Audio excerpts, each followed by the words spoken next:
Welcome back. इस channel में और इस वीडियो में आपका स्वागत है। तो दोस्तों, मैंने अपने लास्ट वीडियो में और शायद उससे पहले वाले वीडियो में भी ये बात बोली थी कि हम वेरिएबल्स लर्न करेंगे पाइथन में।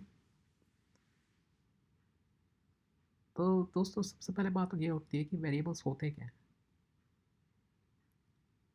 देखो, मैं इसको आपकी रियल लाइफ से रिलेट करने की कोशिश करता हूँ। हम सब ने कहीं ना कहीं, कभी ना कभी ट्रैवल किया होगा। कभी आप अपने नानी के घर गए होंगे, या किसी दूसरी स्टेट में गए होंगे, या किसी दूसरी कंट्री में गए होंगे। पर हम सब ने कभी ना कभी, कहीं ना कहीं ट्रैवल ज़रूर किया है। कभी किसी पिकनिक पे गए होंगे। तो हम लोग जब भी ट्रैवल करते हैं, हम कोई बैग कैरी करते हैं। अब दोस्तों, वो बैग जो होता है उसमें खाना हो सकता है, उसमें ड्रिंक्स हो सकती हैं, उसमें ड्रिंक से मेरा मतलब हार्ड ड्रिंक्स नहीं है, नॉर्मल सॉफ्ट ड्रिंक्स कह रहा हूँ। उसमें आप कपड़े रख सकते हो, आप उसमें um, आपकी कटलरी हो सकती है, कुछ भी हो सकता है उन बैग्स में। ठीक है, या फिर बच्चों के लिए खिलौने हो सकते हैं। अब जो ये बैग होता है, आप जो भी इसमें रखोगे वो इसको डिफाइन करता है। तो फर्ज करो कि आपके पास एक बैग है जिसमें बहुत पैसा भरा पड़ा है। तो दोस्तों, पहली बात तो ये है कि आप बहुत लकी हो अगर ऐसा है तो वो आपका होगा पैसे का बैग। दूसरा आपके पास बैग है जिसमें कपड़े हैं, तो वो होगा आपका कपड़ों का बैग। तीसरा आपका बैग है जिसमें खिलौने हैं, तो वो होगा आपका खिलौनों का बैग। ऐसे ही दूसरा एग्जांपल मैं ये दे सकता हूँ कि दोस्तों, हमारे घरों में जनरली ये ट्रेंड है कि जब किसी चीज़ का डब्बा आता है, तो वो डब्बा जिस चीज़ के लिए आता है, जैसे कि फॉर एग्जांपल बॉर्नविटा का डब्बा हो गया, या फिर प्रोटीन शेक के डिब्बे हो गए, वो जब ख़त्म हो जाता है तो उसको दूसरी चीज़ के लिए यूज़ कर लिया जाता है। उसमें कोई ख़राबी नहीं है। तो ऐसे ही वो जो डब्बा है, उसमें आप वैल्यू स्टोर करते हो। तो अब अगर उसमें प्रोटीन शेक था, प्रोटीन शेक ख़त्म हो गया, अब आपने उसमें कुछ और रखना शुरू कर दिया, जैसे कि आपकी दवाइयाँ, तो वो दवाई का डब्बा बन गया। तो दोस्तों, ये जो डब्बे होते हैं, ये जो कंटेनर होते हैं, इनको वेरिएबल्स कहते हैं प्रोग्रामिंग लैंग्वेज में। तो वेरिएबल क्या है? वेरिएबल एक ऐसा कंटेनर है जिसमें आप वैल्यू स्टोर कर रहे हो। तो दोस्तों, मैं आपको इसको एक्चुअल में प्रोग्रामिंग करते दिखाता हूँ। तो आइए शुरू करते हैं। सबसे पहले मैंने विजुअल स्टूडियो कोड खोल लिया।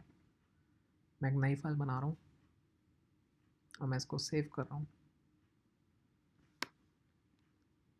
my203.py के नाम से। दोस्तों, मैं इससे ज़्यादा आपको नहीं बता सकता कि ये पी वाई कितना इम्पोर्टेंट है। अगर आप ये पी वाई नहीं लगाओगे तो आपका कंप्यूटर नहीं समझेगा कि ये पाइथन की फ़ाइल है। तो प्लीज़, जब भी आप एक फ़ाइल बना रहे हो पाइथन के लिए, आप ये डॉट पी वाई ज़रूर लगाना। तो हम आ गए इस फाइल के अंदर। तो दोस्तों, अभी तक मैंने आपको सिखाया है कि आप पाइथन को एज अ कैलकुलेटर यूज़ कर सकते हो। तो अगर मैं यहाँ पे पाइथन लिखता हूँ और ये 3 एरोज़ आने शुरू हो जाते हैं यहाँ पे, तो उसके बाद मैं यहीं पे कैलकुलेशन कर सकता हूँ। तो मैं इसको ऐसे 2+3 लिख सकता हूँ और ये 5 हो जाएगा। 4+6 लिख सकता हूँ, ये 10 हो जाएगा। तो दोस्तों, ये बहुत अच्छी चीज़ है। ऐसे ही मैं इसको 3+7 लिख सकता हूँ ये भी 10 हो जाएगा। पर आप तब क्या करोगे अगर आप ये वाला 3 यहाँ यूज़ करना चाहते थे? वो आप कर नहीं सकते, क्योंकि आपने ये जो वैल्यूज़ हैं इनको कहीं स्टोर नहीं किया। तो ये तो आपने रैंडमली वैल्यूज़ लिख दी और आपने उनका आउटपुट जनरेट कर लिया। आप इस किसी भी वैल्यू को कहीं स्टोर नहीं कर रहे। अब आप स्टोर नहीं कर रहे तो डब्बे में आपने कुछ डाला ही नहीं, तो डब्बा तो खाली है। तो अब आप चाहे डब्बा लेके सारी दुनिया में घूम लो, निकाल कुछ पाओगे नहीं उस डब्बे में से, क्योंकि वो खाली है। तो सिमिलरली जब तक हम वैल्यू को स्टोर नहीं करेंगे एक कंटेनर में, हम उस वैल्यू को रीयूज़ नहीं कर सकते। इसीलिए वेरिएबल्स काम आते हैं। तो दोस्तों सबसे पहले मैं इससे बाहर निकलता हूँ, तो उसके लिए मुझे टाइप करना है एग्जिट। और एक चीज़ मैंने आपको नहीं दिखाई थी पिछले वीडियो में, वो है आप यहाँ पे क्लियर लिख दो। जब आप यहाँ क्लियर लिखोगे तो ये पूरा आउटपुट क्लियर हो जाएगा। वो होगा ऐसे। ये बहुत यूज़फुल होता है। तो दोस्तों जब आपने मैथमेटिक्स शुरू की होगी तो आपने शुरू में सबसे पहले एडिशन, मल्टीप्लिकेशन, सब्ट्रैक्शन, डिवीज़न यही सब किया होगा। पर फिर आपकी ज़िंदगी चेंज हो गई होगी जब अलजेब्रा आया। अलजेब्रा जब आया तो आपको ये दोनों बहुत फेमिलियर लगते होंगे। ये दो भाई आ गए जो को बहुत फेमिलियर लगते होंगे अलजेब्रा से।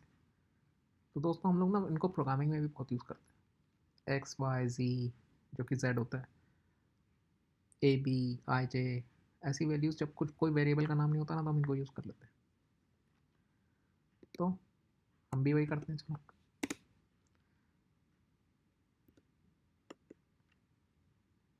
अब ये क्या हुआ?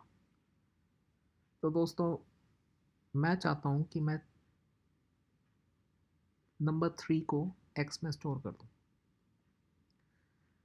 अब बहुत सारी प्रोग्रामिंग लैंग्वेजेस में जब आप ये काम करोगे तो आपको पहले स्पेसिफाई करना पड़ेगा कि आप एक्स में किस तरीके की वैल्यू स्टोर करोगे। तो आपको ऐसे लिखना पड़ेगा। पर पाइथन क्योंकि बहुत ज़्यादा रीडेबल है और बहुत इंटेलिजेंट है, आपको डिफ़ाइन करने की ज़रूरत नहीं है। पाइथन इतनी इंटेलिजेंट है कि जैसे ही आप वैल्यू यहाँ पे डालते हो, अगर वो इंटीजर है तो वो समझ जाती है कि इंटीजर का डब्बा बनाना चाहता है, तो हमारा एक्स हो गया इंटीजर का डब्बा। ऐसे ही अगर मैं वाई में 7 डाल दूंगा तो वाई भी मेरा इंटीजर का डब्बा हो गया। ऐसे ही मैं अगर यहाँ पे एक नेम बनाता हूँ, उसका नाम देता हूँ मॉर्गन। ठीक है, तो ये मेरा हो गया स्ट्रिंग का डब्बा। ऐसे सरनेम बना देता हूँ, तो वो हो गया मेरा एक और स्ट्रिंग का डब्बा। ठीक है दोस्तों, डब्बों से मेरा मतलब है वेरिएबल्स।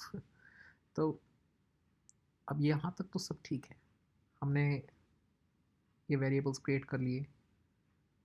पर आपको कैसे पता कि पाइथन तो ऑब्वियसली बहुत इंटेलिजेंट है, पर उसने आपको तो नहीं बताया कि मैं बहुत इंटेलिजेंट हूँ।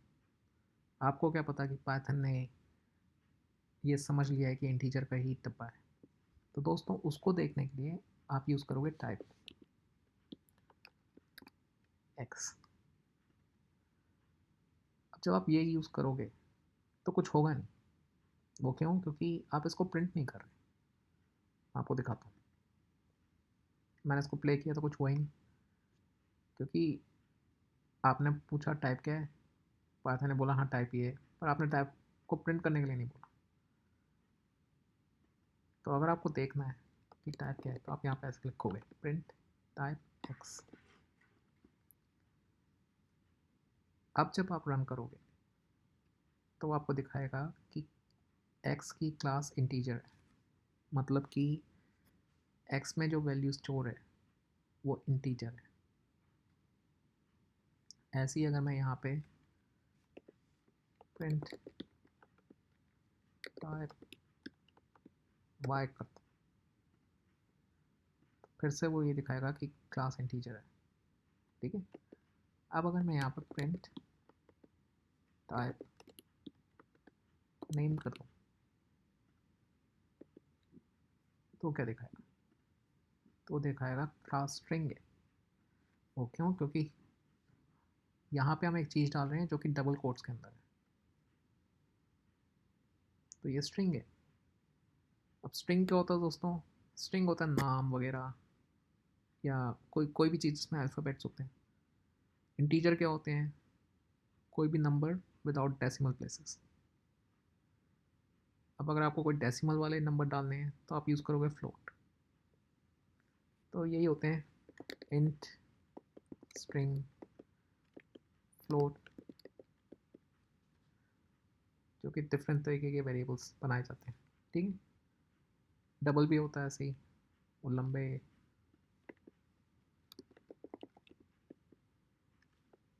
पाइथन में नहीं।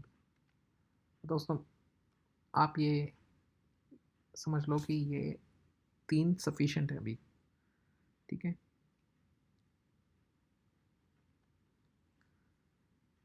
अब क्वेश्चन ये उठता है कि भाई हमने वेरिएबल्स तो बना लिए, अब क्या करें? ठीक है, चलो हमें पता लग गया कि उसमें इंटीजर है, उसमें स्ट्रिंग है, पर अब हम क्या करें? तो उसको वेरिएबल बनाया है तो उनको यूज़ भी करेंगे। तो क्या मैं ये कर सकता हूँ? Print sorry print x plus y, क्या मैं ये रन कर सकता हूँ? बिल्कुल कर सकते हो। अब आपको इसका टोटल दिखा देगा। अब देखो यहाँ पे 10 आ गया, 3 + 7 10 है। इसको कमेंट कर देता हूँ ताकि ईजी रहे। तो दोस्तों ये आ गया। क्या मैं इसको ऐसे भी लिख सकता हूँ?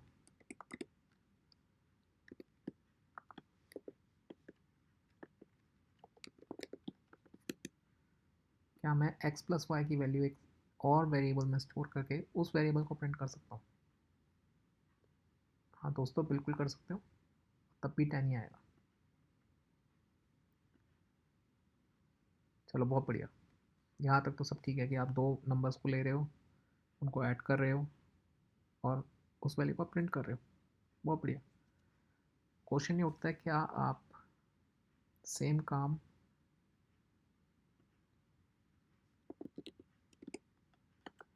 स्ट्रिंग्स के लिए कर सकते हो?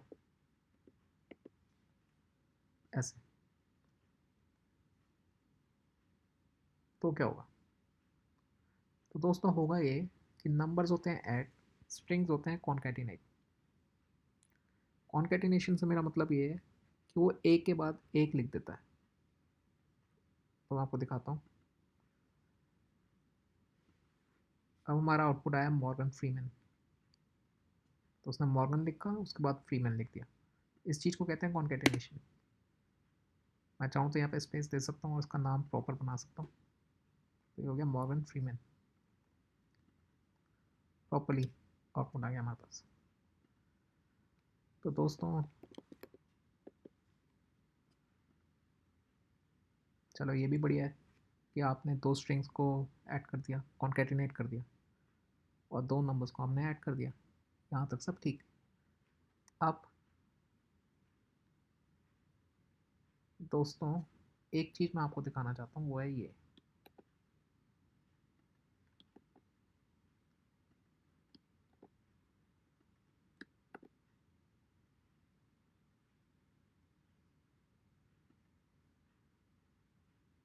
अब मैंने x के अंदर 3 स्टोर किया, लेकिन मैंने 3 को लिख दिया डबल कोट्स में।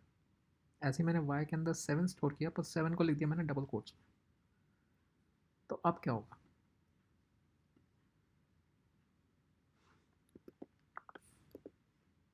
अब आपके हिसाब से आउटपुट क्या होगा? अगर मैं x + y की वैल्यू z में डाल के z प्रिंट कर रहा हूँ, तो आपके हिसाब से वैल्यू वैल्यू का इसका आउटपुट क्या होगा? क्या वो 10 होगा? नहीं, वो 10 नहीं होगा, वो होगा 37। क्योंकि जैसे मैंने कहा कि स्ट्रिंग्स कॉन्कैटिनेट होते हैं, इंटीजर्स ऐड होते हैं। मैं इसको रन करता हूँ, देखेंगे 37 प्रिंट हुआ है। उसने पहले 3 लिखा फिर 7 लिखा। तो दोस्तों ये आपको बहुत ध्यान रखना पड़ेगा कि अगर इंटीजर्स हैं तो वो ऐड होंगे, स्ट्रिंग्स होंगे तो कॉन्कैटिनेट होंगे, और कोई भी चीज़ अगर डबल कोट्स में है या सिंगल कोट्स में है तो वो स्ट्रिंग है। चलो अब मैं आपको एक और चीज़ दिखाता हूँ।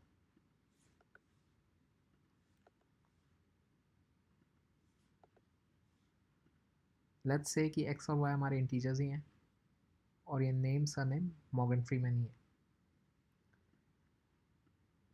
इसको भी हटा देते हैं।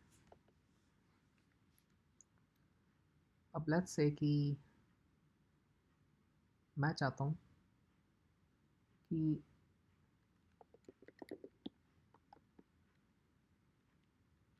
कुछ ऐसे प्रिंट हो, name plus surname plus y. अब दोस्तों वाई जो था वो मैं क्यों ले रहा हूँ, क्योंकि 7 करके एक मूवी आई थी जिसमें मॉर्गन फ्रीमैन ने काम किया था, ठीक है।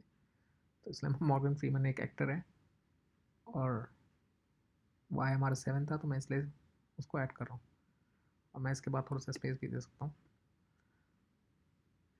तो दोस्तों अगर मैं इसको अभी रन करूँगा तो होगा क्या कि ये मुझे एक एरर थ्रो करेगा। मैं आपको दिखाता हूँ। एरर क्या है, can only concatenate string to string. तो अब आप बोलेंगे ये क्या हुआ। भाई हुआ क्या कि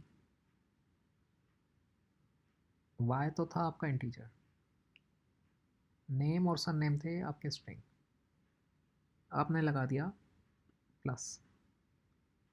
तो हो क्या रहा है, जैसे मैंने बोला इंटीजर्स आपके ऐड होते हैं, स्ट्रिंग्स होते हैं कॉन्कैटिनेट। अब आपने कंफ्यूज कर दिया पैटर्न को और आपको नहीं समझ में आ रहा कि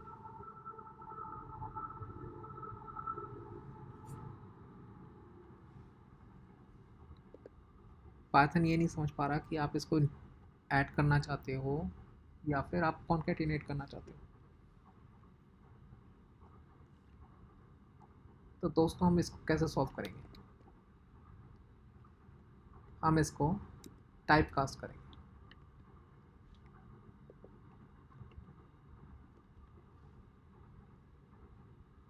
अब आप बोलोगे ये क्या हुआ। जब आप इस तरीके से कुछ लिखते हो तो जो भी वैल्यू आपकी बाहर होती है ना, ये अंदर वाली वैल्यू उसमें चेंज हो जाती है। तो मैंने क्या किया, y की वैल्यू जो थी हमारी इंटीजर, जो कि थी ब्रेसेस के अंदर, मैंने उसके बाहर लिख दिया स्ट्रिंग। तो जो भी वैल्यू बाहर होगी अंदर वाली वैल्यू उसमें चेंज हो जाएगी। तो अब अगर मैं इसको रन करूँगा तो अब मुझे कोई एरर नहीं आएगा। वो क्यों, क्योंकि नेम पहले से स्ट्रिंग था, सरनेम फिर स्ट्रिंग था, और ये जो वैल्यू है एस टी आर वाई की, इसको हमने स्ट्रिंग बना दिया। तो अब अगर मैं इसको रन करूँगा तो मॉर्गन फ्रीमैन 7 लिखा है, जो आप देख सकते हैं यहाँ पे। इस प्रोसेस को बोलते हैं टाइप कास्टिंग। जब आप एक तरीके के वेरिएबल की वैल्यू को दूसरे तरीके की वेरिएबल की वैल्यू में चेंज करते हो, तो दोस्तों आप टाइप कास्ट कर सकते हो इंटीजर को स्ट्रिंग में, स्ट्रिंग को इंटीजर में। ऐसे ही इनको फ्लोट्स में भी आप टाइप कास्ट कर सकते हो। तो आप बोलोगे कि मैं आपको एक एग्जांपल दिखा देता हूँ स्ट्रिंग को इंटीजर में टाइप कास्ट करने का। तो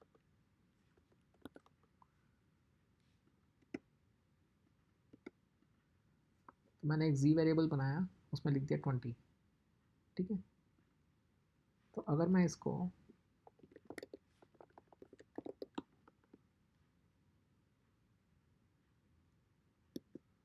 प्रिंट जी करता हूँ पहले,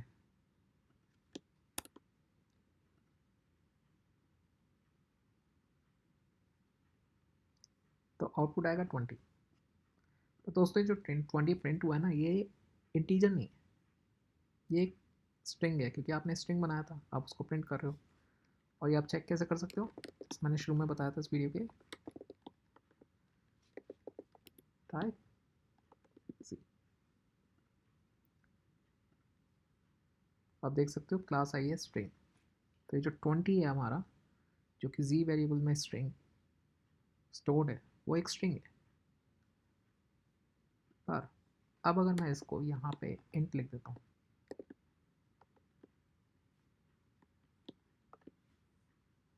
तो अंदर था हमारा स्ट्रिंग, बाहर लिख दिया मैंने इंट, तो अब टाइप क्या होगा, बाहर वाली चीज़, तो अब होगा इंट। इसको क्लियर कर देता हूँ फिर से, ईजी है।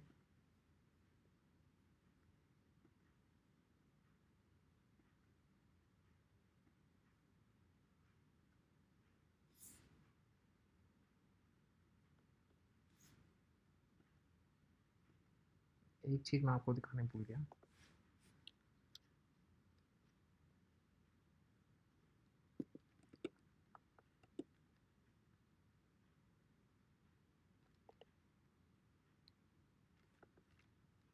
मुझे इसको दूसरे वेरिएबल में स्टोर करना पड़ेगा।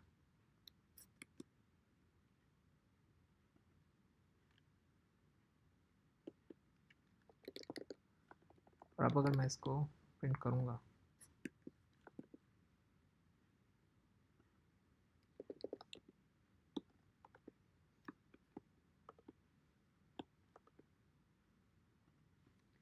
अब अगर मैं इसको प्रिंट करूँगा तो ये मुझे इंट दिखाएगा,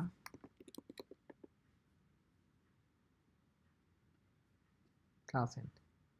तो मैंने टाइप कास्ट किया जी की वैल्यू इंट में, उसको वेरिएबल में स्टोर किया, उस वेरिएबल का मैंने टाइप देखा तो वो इंट था। तो दोस्तों ये कुछ चीज़ें हैं जो आपको ध्यान रखनी पड़ेंगी। अब आप ध्यान अब आप बोलोगे ध्यान क्यों रखनी पड़ेंगी, तो मैं अब आपको एक एग्जांपल दिखाता हूँ। हम एक छोटा सा कैलकुलेटर बनाएंगे। तो दोस्तों सबसे पहले मैं मल्टी लाइन कमेंट यूज़ करके जो भी मैंने लिखा है इसको कमेंट आउट कर दिया, ठीक है। तो अब शुरू करते हैं। तो मैं लिखते हैं print enter first number,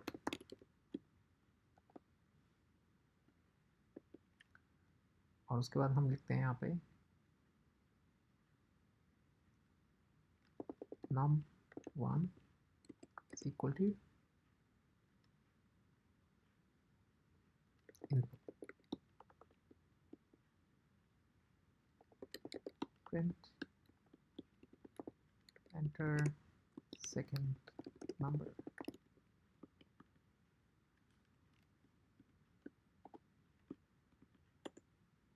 num2 input,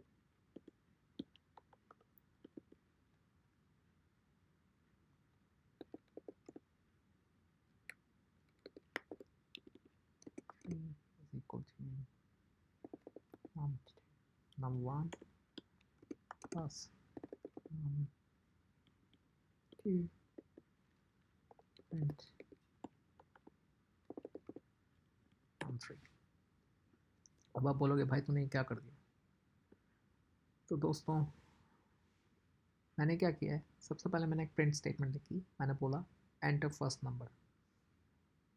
अब आप कुछ भी प्रिंट में लिखोगे तो सिंपल प्रिंट हो जाएगा। अब मैंने एक इनपुट कमांड दी। इनपुट कमांड क्या होती है कि आप यूज़र से इनपुट लेते हो इस कमांड को यूज़ करके। मैंने क्या किया कि जो भी हम इनपुट लेंगे उसको मैंने एक नंबर में स्टोर कर दिया, एक वेरिएबल में स्टोर कर दिया, जिसका मैंने नाम दे दिया num1। ऐसे ही फिर मैंने सेकंड नंबर लिया, उसका जो इनपुट था उसको मैंने दूसरे वेरिएबल में स्टोर कर दिया, जिसका मैंने नाम रखा num2।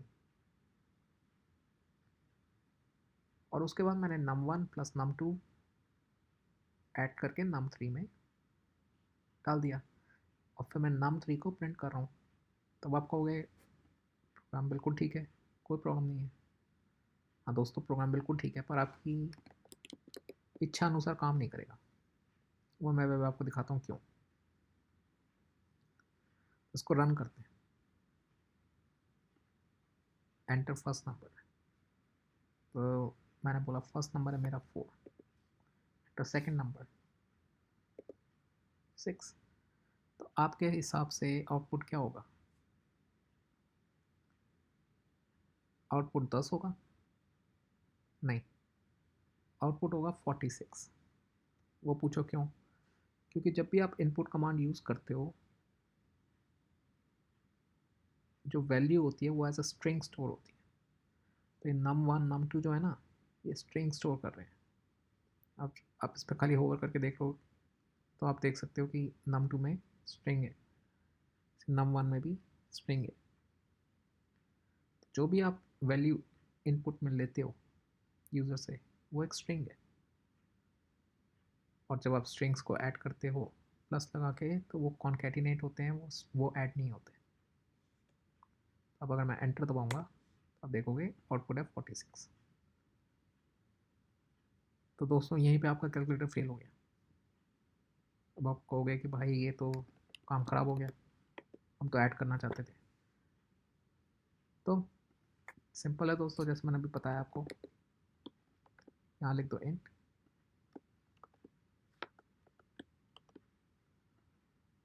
यहाँ लिख दो इंट।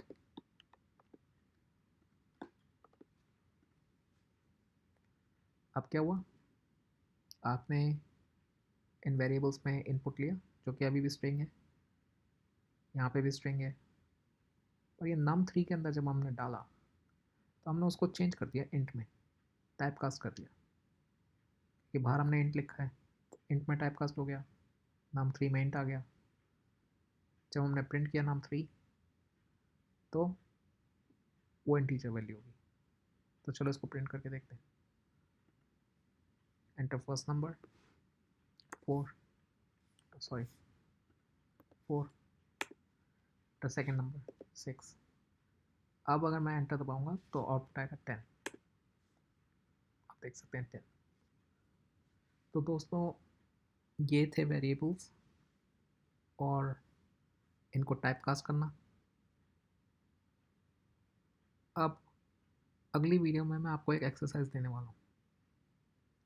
वो इसलिए दोस्तों क्योंकि मैं आपको जितने मर्जी वीडियोस दिखा दूँ, मैं आपको 100 वीडियोस 1000 वीडियोस भी दिखा दूंगा, अगर आप प्रैक्टिस नहीं करोगे ना तो आपको कभी कोई लैंग्वेज आएगी नहीं।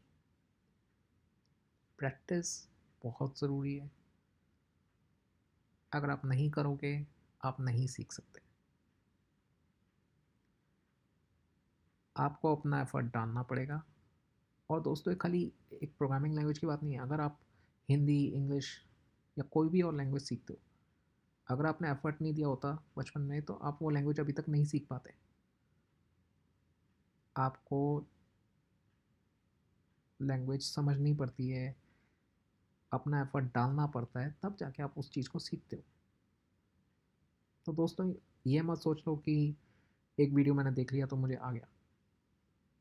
जब आप प्रैक्टिस करोगे आपके 10 क्वेश्चंस और उठेंगे,